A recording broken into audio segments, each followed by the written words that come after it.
Hello students, आज हम करने वाले हैं ऑप्टिक्स का टॉपिक टोटल इंटरनल रिफ्लेक्शन। तो ये बहुत ही इम्पोर्टेंट टॉपिक है। फर्स्ट ऑफ ऑल तो स्टार्ट करते हैं इसे। तो इसमें हमने क्या करना है, बेसिकली हम एक देखो है तो ये हमने रिफ्रैक्शन के टॉपिक में करना, रिफ्रैक्शन के चैप्टर में कर रहे हैं, पर आपने नोटिस किया होगा यहाँ पे रिफ्लेक्शन लिखा है। कब रिफ्रैक्शन का फिनोमेना हम कहें कि रिफ्लेक्शन के जैसे डेंसर मीडियम में दिखाई देगा, वो हम यहाँ पे डिस्कस करेंगे कि रिफ्रैक्शन के यूनिट में हमने रिफ्लेक्शन वर्ड लिखा है। तो ये टोटल इंटरनल रिफ्लेक्शन एक नया वर्ड हमारे पास आया है, तो इसका मतलब क्या है। तो आइए स्टार्ट करते हैं। सबसे पहले हम इसकी डायग्राम ड्रॉ करेंगे। हमारे पास यहाँ पे एक सरफेस लिया मैंने, एक्स वाई सरफेस, ठीक है। और एक्स वाई सरफेस जो है ये सेपरेट कर रहा है, एक मीडियम मैंने यहाँ पे लिया है, ये है मेरे पास वाटर, राइट, और इसका रिफ्रैक्टिव इंडेक्स है बी। और ये मैंने लिया है एयर, इसका रिफ्रैक्टिव इंडेक्स है ए। अब हमने क्या करना है, कोई भी जो ऑब्जेक्ट लेके चलना है वो हम रखेंगे डेंसर मीडियम में। सपोज वो ऑब्जेक्ट कहीं मेरा यहाँ पे पड़ा है, object O in the denser medium, क्योंकि वाटर और एयर में यहाँ पे डेंसर कौन है, वाटर है। ये डेंसर हो गया मीडियम, ये मेरे पास क्या है, रेयरर मीडियम है। तो ऑब्जेक्ट है ओ पॉइंट पे, तो यहाँ से हमने डिफरेंट रेज जो है फॉल करवानी है। जो हमारा सरफेस ऑफ सेपरेशन है that is X Y surface. तो हम यहाँ पे स्टार्टिंग करते हैं। सबसे पहले मैंने एक रे जो है बिल्कुल स्ट्रेट ऐसे फॉल करानी है। इसे हम थोड़ा सा स्ट्रेट कर लें, दोबारा ड्रॉ करते हैं। ये हमारा कोई पार्टिकल है या हम कहें कोई भी हमारा ऑब्जेक्ट है। इससे रे जो है हमने फॉल करवा दी। किसके ऊपर फॉल करवाई है, एक्स वाई सरफेस के ऊपर। तो ये रे जो है आफ्टर रिफ्रैक्शन ये सीधी ट्रेवल करेगी ऐसे, ठीक है। ये है हमारी फर्स्ट केस, ठीक है। हमने फर्स्ट केस किया, क्या लिया है, आप देखो जो जो हम कर रहे हैं ये डायग्राम में आपको ये सारी इंट्रोडक्शन यहाँ पे लिखनी है, ठीक है। कि हमने सबसे पहले यहाँ पे क्या लिया है, एक एक्स वाई सरफेस लिया है। फिर हमने क्या किया है, एक रेयरर मीडियम लिया है, एक हमने डेंसर मीडियम लिया है। एक रे ऑफ लाइट जो है फॉल करवाई है, उस रे ऑफ लाइट का नाम यहाँ पे मैंने ओ ए रखा है, ठीक है। अगर वो फॉल करते हैं डेंसर, रिफ्रैक्टिंग सरफेस जो है हमने लिया है यहाँ पे एक्स वाई पे, तो वो क्या है, यहाँ पे हमने कैसे इंसिडेंट करवाई है, नॉर्मली इंसिडेंट करवाई है। अगर हम नॉर्मली इंसिडेंट करवाते हैं तो वो उसी डायरेक्शन में हमें पता है रिफ्रैक्ट करती है, उसमें कोई भी हम कहेंगे कि बेंड नहीं आता, वो सीधी चली जाएगी। उसके बाद हमने यहाँ पे लेके चलना है सेकंड केस। मैंने यहाँ पे सेकंड केस में ऐसे इंसिडेंट करवा दी। सपोज ये है पॉइंट मेरे पास यहाँ पे A1 पॉइंट, ठीक है।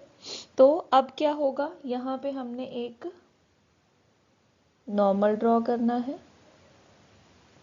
ठीक है। तो ये रे कैसे जाएगी, denser to rare, it will bend away from the normal. तो ये कुछ ऐसे जाएगी, ठीक है। तो ये मेरे पास है A1 B1, ठीक है। ये भी आप लिखोगे। अब आपने सेकंड रे है O A1 ऑब्लिक पाथ पे इंसिडेंट करवा दी, तो ये रिफ्लेक्टेड अवे जाएगी और पाथ कौन सा फॉलो करेगी, A1 B1 इन दी रेयरर मीडियम। अब हमने क्या करना है, एंगल ऑफ इंसिडेंस को बढ़ाते जाना है। तो ये यहाँ पे देखो एंगल ऑफ इंसिडेंस है, ठीक है, ये एंगल ऑफ रिफ्लेक्शन है। अब हम क्या करते जाएंगे, एंगल ऑफ इंसिडेंस को थोड़ा सा इंक्रीज करते जाओगे आप। तो ये मैंने अब यहाँ पे फॉल करवा दी रे, ठीक है। अब एंगल ऑफ इंसिडेंस हम कहेंगे इंक्रीज हो जाएगा, ये कोई भी हमारा नॉर्मल है। अब क्या होगा, अब फिर से रिफ्रैक्ट होगी, ठीक है, रे bend away from the normal जाएगी ऐसे। अब देखो एंगल ऑफ इंसिडेंस और एंगल ऑफ रिफ्रैक्शन जो है चेंज हो गए, बढ़ गए थोड़े से हमने। अब थर्ड केस में हमने ये भी केस हम लिखेंगे यहाँ पे कि यहाँ पे हमने एंगल ऑफ इंसिडेंस को क्या किया है, इंक्रीज किया है। ये हमारा A2 पॉइंट है, ये मेरी A2 B2 रिफ्लेक्टेड रे है। एंगल ऑफ इंसिडेंस हमने इंक्रीज करते जाना है और एट लास्ट हम कहेंगे जैसे ही हमने इंक्रीज करते गए हम एक एंगल पे पहुंचेंगे, उस एंगल को हम नाम देते हैं क्रिटिकल एंगल। मतलब इतना एंगल ऑफ इंसिडेंस बढ़ा दो कि हमारे पास जो रिफ्रैक्टेड रे है वो क्या है, यहाँ पे अगर मैं नॉर्मल ड्रॉ करूं तो वो 90 डिग्री पे रिफ्रैक्ट करे। मतलब जो हमारा ये रिफ्रैक्टिंग सरफेस है, जो हमारा ये रिफ्रैक्टिंग सरफेस है, इसके अलोंग हमारी जो है रे आफ्टर रिफ्रैक्शन चली जाए, या हम यूं कह लें कि जो हमारा रिफ्रैक्शन का एंगल है वो हमारा 90 डिग्री का एंगल हो जाए। ठीक है, तो हम क्या कहेंगे, एज हम जैसे ही angle of incidence is increased the angle of refraction also goes increase. हमने यहाँ पे क्या स्टडी किया कि as we increase angle of incidence, जैसे जैसे आपने एंगल ऑफ इंसिडेंस को इंक्रीज किया है तो वैसे वैसे आपका एंगल ऑफ रिफ्रैक्शन भी क्या हो रहा है, इंक्रीज हो रहा है। ठीक है, ये हमने यहाँ पे नोटिस किया। फिर जैसे आप goes on increasing the angle of incidence till we reach an last angle known as critical angle C, at which, इस एंगल पे क्या होगा, एट विच हम कहेंगे रिफ्रैक्टेड रे जो है, refracted ray travels along X Y surface. ठीक है, तो ये एक्स वाई सरफेस के अलोंग ट्रेवल कर जाए, या फिर हम यूं कह लें कि हमारा क्रिटिकल एंगल ऐसा एंगल ऑफ इंसिडेंस है जिस एंगल पे अगर हम रिफ्रैक्शन करते हैं एक्स वाई सरफेस के ऊपर, हमने अगर रे को इंसिडेंट करवाया क्रिटिकल एंगल के ऊपर, तब हमारा एंगल ऑफ रिफ्रैक्शन कितना जाएगा, तब हमारा एंगल ऑफ रिफ्रैक्शन क्या हो जाएगा, 90 डिग्री हो जाएगा। ठीक है, तो इसे हम कहते हैं कि जब ऐसा हो, अब इसके बाद नेक्स्ट सिचुएशन जो आएगी, ये हो गया हमारा क्रिटिकल एंगल का। तो हमने क्रिटिकल एंगल की कई बार आपको डेफिनेशन पूछी जा सकती है, तो वो भी हम करेंगे आगे, क्रिटिकल एंगल की डेफिनेशन प्रॉपरली। तो पहले हम इस प्रोसेस को समझ लें कि ये क्या है, फिर हम बाद में डेफिनेशंस की बाद में हम क्लैरिटी कर लेंगे कि डेफिनेशंस वैसे तो आपको समझ आ गई, फिर भी डेफिनेशन एक फॉर्म में लिखनी होती है तो वो हम लास्ट में करेंगे। पहले हम इसको समझ लें आगे, इसके बाद क्या होगा। अब इसके बाद जब हम, ये हमारा था यहाँ पे क्रिटिकल एंगल सी है ना, जब क्रिटिकल एंगल पे इंसिडेंट हुई है रे तो एंगल ऑफ रिफ्रैक्शन क्या आ गया, 90 डिग्री। ठीक है, ये हो गया।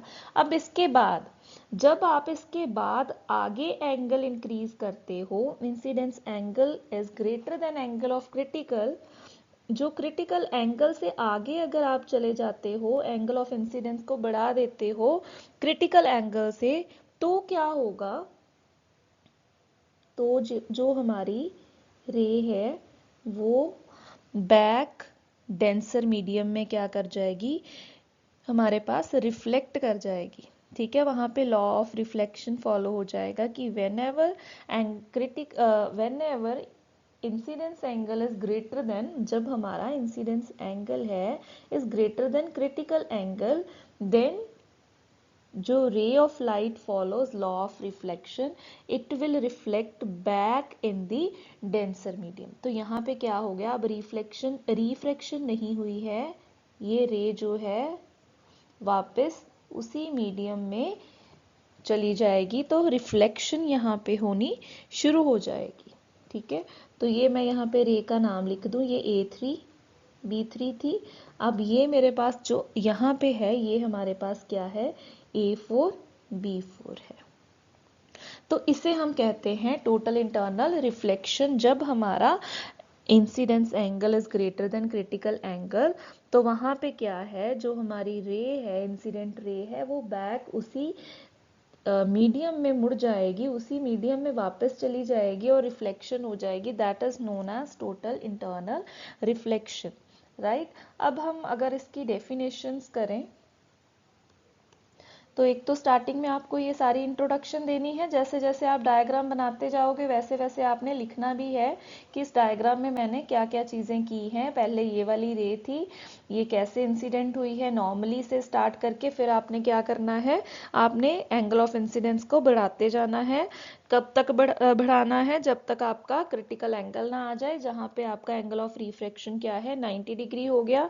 और जब आप क्रिटिकल एंगल से आगे चलते हो, एंगल ऑफ इंसिडेंस को इंक्रीज करते हो, तो आपके पास क्या है, टोटल इंटरनल रिफ्लेक्शन जो है होनी शुरू हो जाएगी, डेंसर मीडियम में ही रे वापस चली जाएगी। तो इसे हम टोटल इंटरनल रिफ्लेक्शन का फिनोमेना कहेंगे। तो हम डेफिनेशन लिखे, अगर टोटल इंटरनल रिफ्लेक्शन क्या है मेरे पास, ये मैं TIR लिख रही हूँ शॉर्ट में। तो ये क्या है, ये है एक फिनोमेना है, phenomena of reflection, the phenomenon of reflection का ये एक फिनोमेना है। किसकी रिफ्लेक्शन हो रही है, of light, that takes place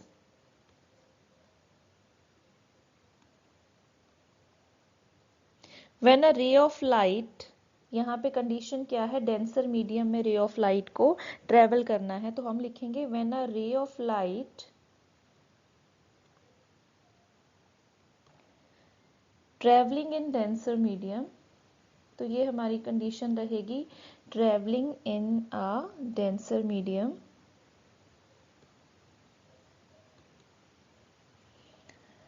तो it gets in a denser medium gets incident at the interface, gets incident at the interface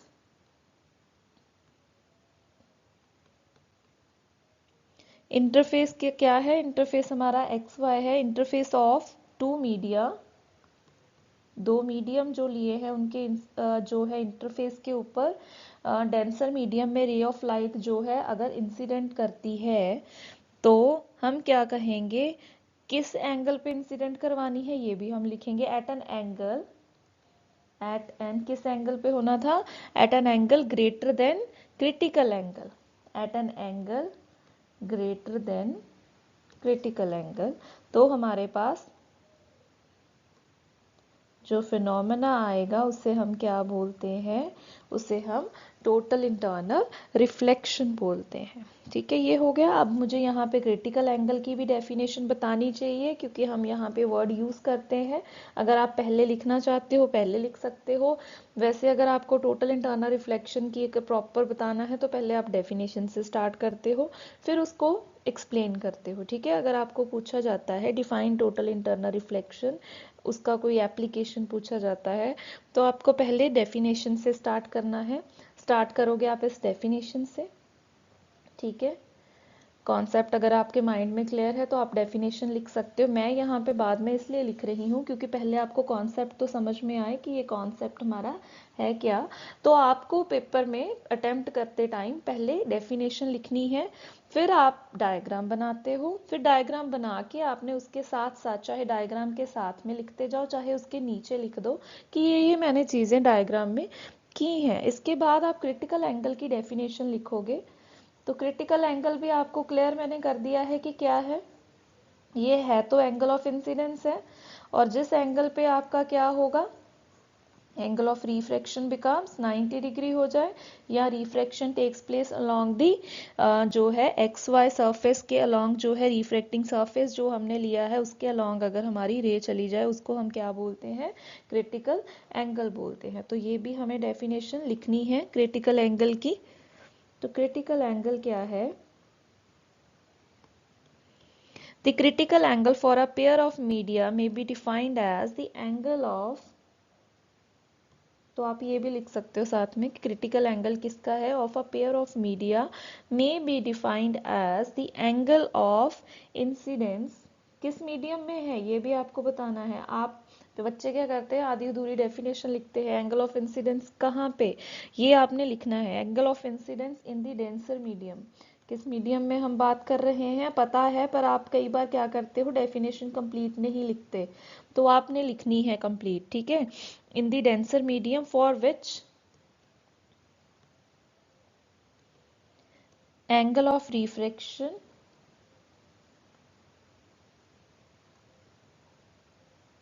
angle of refraction in the, अब ये किस मीडियम में है, in the in rare medium is 90 degree, right. तो ये आपने definition लिखनी है क्रिटिकल एंगल की। तो इसमें आप लिखोगे कंडीशंस, आगे आपने लिखनी है। आपको देखो अटेम्प्ट करना आना चाहिए पेपर। आप क्या करते हो, पेपर तो आप लिख के आते हो पूरा, पर आप क्या करते हो, उसे अटेम्प्ट नहीं करते तरीके से। तो इसके ऊपर मैंने अलग से एक वीडियो बनाई है कि how to attempt the paper to get good marks, अगर आपके अच्छे आते हैं, और कैसे इम्प्रूव करना है। बच्चों को पेपर नहीं अटेम्प्ट करना आता, बच्चे लिखते हैं, सारा कुछ लिख के आते हैं, पर वो अटेम्प्ट नहीं सही तरीके से करते। जैसे आपको पूछा जाता है define total internal reflection and write down it's conditions, फिर आपसे पूछा जाए साथ में है right one application of this, तो बच्चे क्या करेंगे, वो एक ना पैरा टाइप बना के लिख देते हैं, या डायग्राम चलो बना दी, ठीक है। वो जैसे उन्होंने कहा है कंडीशंस, आप वो लिख भी देते हो, आप क्या करते हो, उसी पैरा जो आपने बनाया उसी में लिख दिया है ना। तो ऐसे नहीं, जो जो चीज़ें आपको क्वेश्चन में पूछी गई हैं उसको आपने अलग से, जैसे अगर आपसे डेफिनेशन पूछी है वो आपने डेफिनेशन लिखी, फिर उन्होंने कंडीशंस पूछा है तो आप ये ऐसे लिखोगे यहाँ पे कि कंडीशंस जो हमसे पूछी गई हैं वो क्या है, फिर उसको आप अंडरलाइन करो कि वो दिखे एग्जामिनर को। आपने जो जो चीज़ें दिखानी है आप दिखाओ एग्जामिनर को कि उसके पास देखो पेपर्स बहुत हैं, आपको खुद से दिखाना है। तो कंडीशंस अगर पूछी हैं तो उसे हाईलाइट कीजिए, जो आपसे पूछा गया है आपको पता है कंडीशंस क्या हैं, उसी क्वेश्चन के आंसर में से ही निकल के आनी है कंडीशंस। बस फ़र्क ये है कि अटेम्प्ट कैसे किया है पेपर। कई बार क्या है, किसी बच्चे ने बहुत अच्छा अटेम्प्ट किया होता है पर वो लिखता नहीं तरीके से, वो अटेम्प्ट करने का तरीका सही नहीं है, तो वो मार्क्स उसके कम जाते हैं। तो देखो कंडीशंस क्या है आपने लिखना है। सबसे पहले कंडीशन तो यही है कि रे जो इंसिडेंट करवानी है वो किस मीडियम में होनी चाहिए, डेंसर मीडियम में। तो हम ये सारा जो भी कॉन्सेप्ट लेके चल रहे हैं कहाँ पे ले रहे हैं, डेंसर मीडियम में। हम कहेंगे इंसिडेंट रे किस में लेनी है, या object should be placed in a denser medium. फिर टोटल इंटरनल रिफ्लेक्शन कब होगी, जब हम कहेंगे कि एंगल ऑफ इंसिडेंस क्या है हमारा, ग्रेटर देन है क्रिटिकल एंगल, तभी हमारे पास ये टोटल इंटरनल रिफ्लेक्शन का फिनोमेना पॉसिबल है। तो ये मैंने शॉर्ट में लिखा है, आप ऐसे शॉर्ट में नहीं पेपर में लिखोगे, आपको फुल फ्लेज्ड लिखना है। आपको यहाँ पे लिखना है प्रॉपर कि इंसिडेंट जो रे ऑफ इंसिडेंस है वो किस में है, या object should be placed in a denser medium.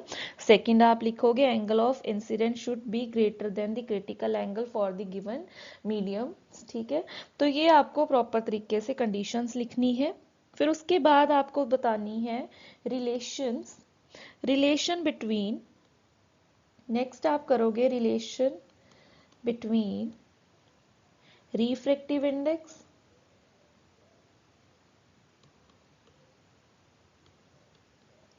And critical angle.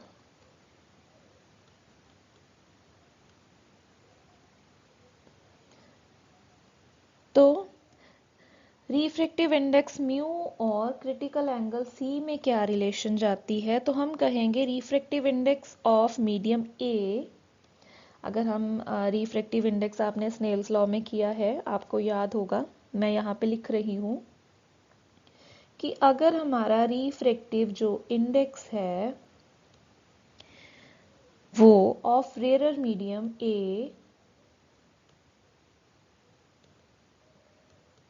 with respect to denser medium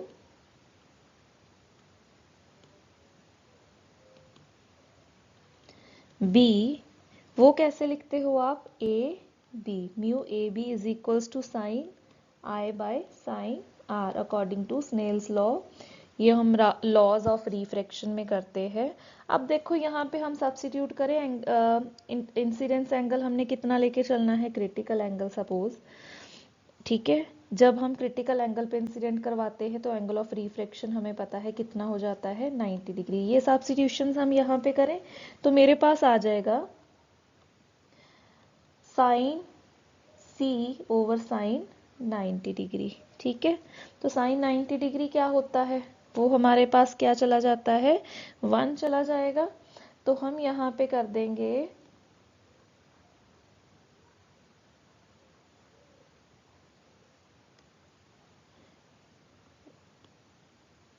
sign सी के बराबर। और आपने प्रिंसिपल ऑफ रिवर्सिबिलिटी पढ़ा है, वहां पे आपने ये देखी थी relation equals to mu B A. तो अगर आप ये रिलेशन लिख देते हो तो आपके पास क्या आ जाता है, यहाँ पे इक्वल्स टू 1 बाय साइन सी। एक ये भी लिख सकते हो। ये आपने दो रिलेशंस फाइंड आउट कर ले। ठीक है, तो आगे है हमारे पास प्रैक्टिकल, जो हमारी कहें टोटल इंटरनल रिफ्लेक्शन की जो प्रैक्टिकल एप्लीकेशंस हैं। एप्लीकेशन जो है मेन हम एक डिस्कस करेंगे यहाँ पे, application of total internal reflection, जो बहुत इंपॉर्टेंट है। बाकी आपको थोड़े बहुत अगर करने हैं आप कर सकते हो। इसमें आपको मेन तो मिराज इफेक्ट आना चाहिए, बाकी जो है वो इतने खास इंपॉर्टेंट नहीं है, बस आप उनके नाम ज़रूर याद कर लो कि आपको लिखने को हो कि जैसे क्या है हमारे पास, क्या जो है अगर हम कहें हमारे पास प्रिज्म है, प्रिज्म में भी हम कहें कि वो हमें क्यों शाइनी दिखाई देता है, due to total internal reflection. तो आपको ये ज़्यादा डिटेल में नहीं करने की ज़रूरत। ऐसे ही हमारे पास है नेक्स्ट, जो हमने डिटेल में करना है वो तो हम करेंगे, और जो आपने सिर्फ लिखना ही है वो सिर्फ यही लिख दोगे कि प्रिज्म में भी जो है टोटल इंटरनल रिफ्लेक्शन का जो है फिनोमेना जो है फॉलो किया जाता है। सेकंड हमारे पास है ऑप्टिकल फाइबर्स, जो है उसमें भी हम कहेंगे टोटल इंटरनल रिफ्लेक्शंस जो है वो फॉलो की जाती है। डायमंड है, जो भी प्रीशियस स्टोन्स हैं वो शाइनी क्यों है, वो टोटल इंटरनल रिफ्लेक्शंस के कारण है। तो ये तो आपने सीधा लिखना है। आगे जो आपने मेन डिस्कस करना है वो है आपका मिराज इफेक्ट, क्योंकि ये आपको अलग से क्वेश्चन भी आ जाता है कि मिराज इफेक्ट हमारे पास क्या है। तो ये हम कहेंगे एक तरह का क्या है, ऑप्टिकल इल्यूजन है ऑब्जर्व्ड इन डेजर्ट्स। तो क्या होता है, जो रेगिस्तान है वहां पे क्या है, एक ऑप्टिकल इल्यूजन क्रिएट होता है। वो क्या होता है कि जब हॉट डेज में क्या है, वहां पे कोई भी अगर ऑब्जर्वर है, तो अगर वहां पे सपोज ट्री की बात करें, ट्री है वहां पे, तो वहां पे उसे ट्री ना क्या दिखेगा, उसकी इन्वर्टेड इमेज उसको दिखाई देती है। तो अगर उसको कहीं पे जैसे हॉट डे में सपोज एक ऑब्जर्वर रेगिस्तान में है, वहां पे कोई ट्री के पास वो खड़ा है, थोड़ा सा दूर उससे, तो उसे क्या है, ट्री की ना इन्वर्टेड इमेज दिखाई देती है नीचे। तो उसे क्या क्या वहां पे इल्यूजन होगा कि वहां पे शायद कोई पूल ऑफ वाटर है जिसमें उसको उस ट्री की इन्वर्टेड इमेज दिखाई दे रही है। तो इसे हम कहते हैं फिनोमेना ऑफ मिराज। ये ऐसा कुछ नहीं है, that is due to total internal reflection होगा। हम वहां पे कहेंगे कि मीडियम कहाँ से आए जी, वहां पे हम यही कहेंगे कि हमारे पास एयर है, टेम्परेचर के साथ साथ हम कहेंगे सरफेस ऑफ अर्थ के अराउंड हम कहेंगे एयर की जो है मीडियम जो डेंसिटी है वो कहीं पे कम है कहीं पे ज़्यादा है, डिक्रीज करती है एज वन गोज अप। जैसे जैसे ऊपर जाते हैं तो हम कहेंगे डेंसिटी जो है एयर की डिक्रीज करती जाती है, तो नीचे वाला डेंसर मीडियम, ऊपर वाला रेयर मीडियम हो जाएगा, तो वहां पे रिफ्लेक्शन का फिनोमेना जो है काउंट होता है। तो सबसे पहले हम स्टार्ट करें अगर इससे, ये मैंने थोड़ी सी इंट्रोडक्शन बता दी आपको मिराज इफेक्ट की। अब हम यहाँ पे थोड़ा सा इसे डिटेल में भी कर लें, क्योंकि पता तो हो ना ये है क्या चीज़। तो एक आपको इसमें डायग्राम भी करनी है। तो आप पहले मिराज इफेक्ट की अगर यहाँ पे डेफिनेशन हम लिखें तो ये होता क्या है हमारे पास, जो मैंने अभी आपको समझा दिया, it is an optical illusion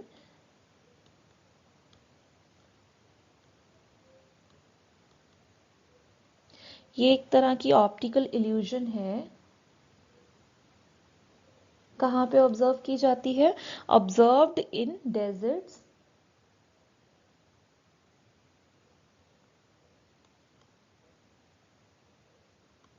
in hot days,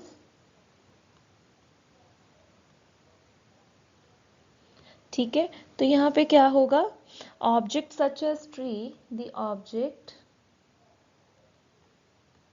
कोई भी ऑब्जेक्ट हो सकता है, वो जरूरी नहीं कि tree, such as tree appears inverted,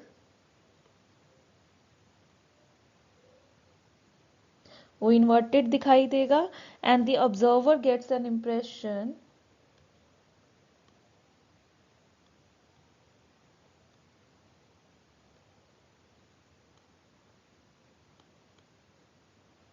observer को क्या लगेगा कि inverted image is formed by a pool of impression, that there is a pool, ठीक है, in which the inverted image of that tree is formed. तो this phenomena is known as mirage effect.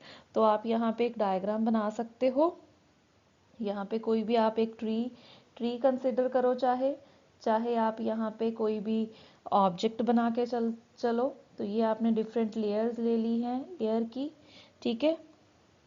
तो यहाँ से आप कहोगे कैसे होता है कि ये हमारे पास कुछ इस तरीके से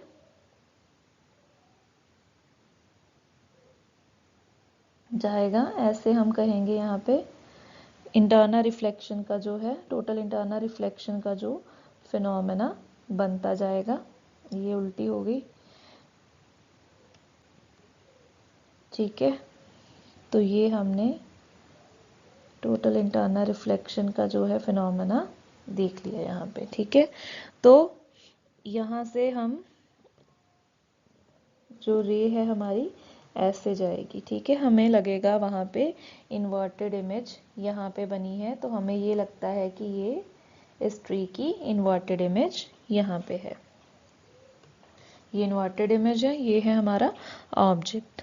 तो आप यहाँ पे क्या कहोगे कि हॉट डे में क्या होता है, अर्थ जो है काफ़ी जो है हॉट हो जाती है, temperature of air near the surface of earth, near the surface of earth आप क्या कहोगे, नियर सरफेस ऑफ अर्थ जो है वहाँ पे टेम्परेचर ज़्यादा होने के कारण आप कहोगे एयर जो है वहाँ पे क्या है, हमारी क्या क्या हो जाएगी, वहाँ पे मीडियम जो है हमारा क्या रहेगा, वो हम यहाँ पे कहेंगे कि जैसे जैसे हमारा क्या है ऊपर जाते हैं, एयर जो है goes on decreasing as we goes up, तो हमारा refractive index of air increases slightly for higher layers, ठीक है। तो हमारे पास क्या है, जैसे जैसे ऊपर जाओगे रिफ्रैक्टिव इंडेक्स जो है बढ़ता जाएगा, तो हमारे पास क्या है, ऊपर जो है हमारा जो है डेंसर मीडियम जाएगा, नीचे रेयरर हो जाएगा, तो ऊपर से नीचे की तरफ हमारे पास क्या है,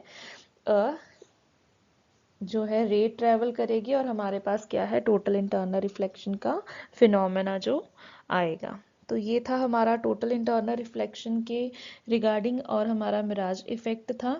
इसके बाद हमारा नेक्स्ट टॉपिक जो शुरू होगा वो प्रिज्म के ऊपर होगा। प्रिज्म देखो ज़्यादा डिटेल में तो नहीं है आपके सिलेबस में, आपको जो जो चीज़ें इंपॉर्टेंट है उसमें से वही करनी है, ठीक है। ज़्यादा डिटेल में हम प्रिज्म को नहीं करेंगे, जो जो इम्पॉर्टेंट डेफिनेशंस हैं, क्योंकि प्रिज्म में से कुछ ज़्यादा पूछा नहीं जाता, उसमें से कई बार एक आध न्यूमेरिकल ही आता है, तो उस पर आप ज़्यादा फोकस नहीं करोगे। तो हमारे पास डिस्पर्शन वाला नेक्स्ट चैप्टर है, वो हम कर लेंगे स्टार्ट। तो एक इसकी वीडियो हमारे पास हमने पहले बनाई हुई है स्कैटरिंग वाली, तो वो आप वहीं से कर लेना क्लियर। वो थोड़ी सी ज़्यादा डिटेल में है, वैसे आपके सिलेबस में इतनी डिटेल में नहीं है स्कैटरिंग ऑफ लाइट, तो वो आपको करनी है। वो क्यों करनी है, क्योंकि देखो स्कैटरिंग आपके है नेक्स्ट वाले चैप्टर में स्कैटरिंग का टॉपिक है, स्कैटरिंग ऑफ लाइट, तो वो अलग से वीडियो है, आप उसमें देखोगे। तो क्वेश्चंस आपके ना पेपर में ऐसे आ जाते हैं कि why sky is of blue colour, colour sky का ब्लू क्यों है, स्काई हमें ब्लू क्यों अपेयर होता है, या वाई एट सनराइज और sunset the sun looks almost reddish, कि सन रेडिश क्यों दिखाई देता है सनराइज और सनसेट के टाइम पे।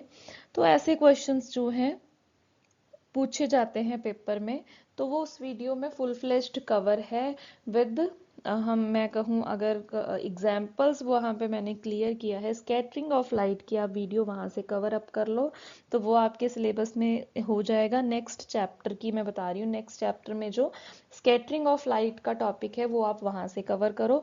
बाकी प्रिज्म के जो टॉपिक्स है वो मैं नेक्स्ट वीडियो में आपको करवाऊंगी। तो ये हो जाएगा हमारा प्रिज्म का। थैंक्स आज के लिए इतना। Thanks for watching. अगर आपको अच्छी लगे तो आप इसे शेयर करो अपने फ्रेंड्स के साथ, ठीक है।